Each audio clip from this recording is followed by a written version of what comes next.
L'islam a profondément marqué les communautés vivant dans l'espace sahélien depuis sa pénétration au premier siècle de l'Hégire.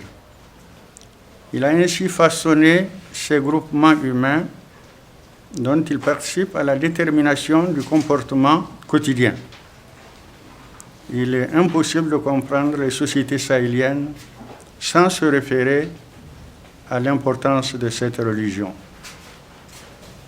Le Niger, dont certains islamologues ont pu dire qu'il a constitué une porte d'entrée de l'islam en Afrique subsaharienne, se singularise par une forte adhésion de sa population à cette religion, plus de 90%, tout en gardant sa personnalité culturelle spécifique.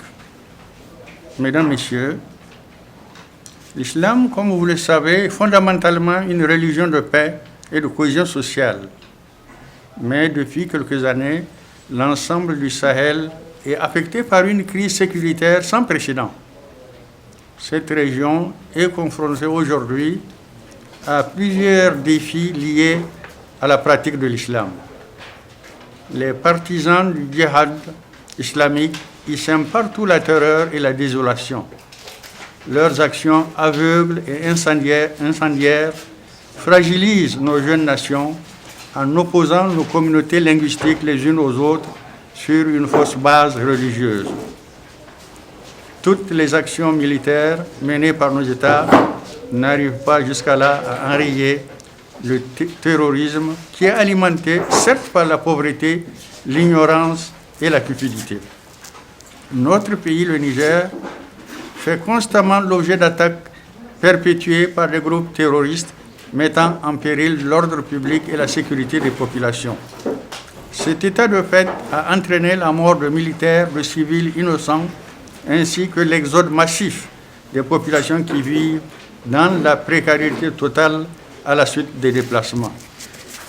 Mesdames, Messieurs, l'association Al-Moukhlisine, autorisée à exercer ses activités par arrêté en date du 23 mai 2014, se présente comme suit.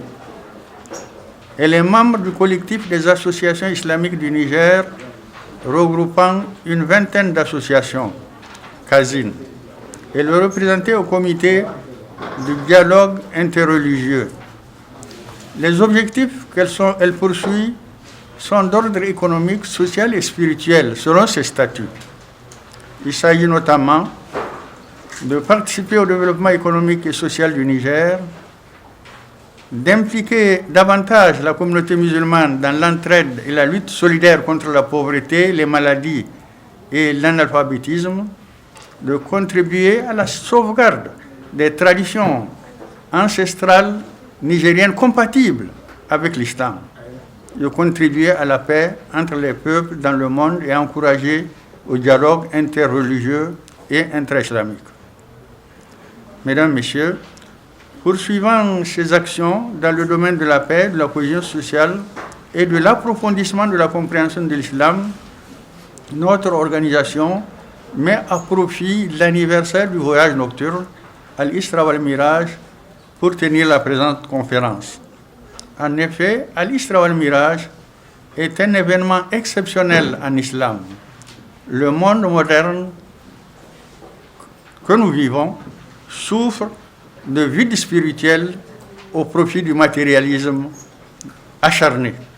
Le voyage nocturne Al-Isra wal-Miraj nous incite à tenir grandement compte de la dimension spirituelle de l'homme. La présente conférence porte sur 5 thèmes qui seront traités par d'éminents experts.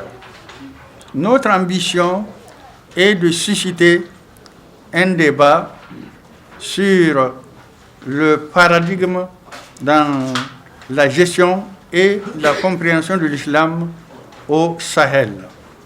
En effet, la gestion de l'islam, en rapport aujourd'hui avec la recherche de la souveraineté nationale dans un contexte de mondialisation, est un des grands défis qui s'opposent au Niger et à la Confédération des États du Sahel.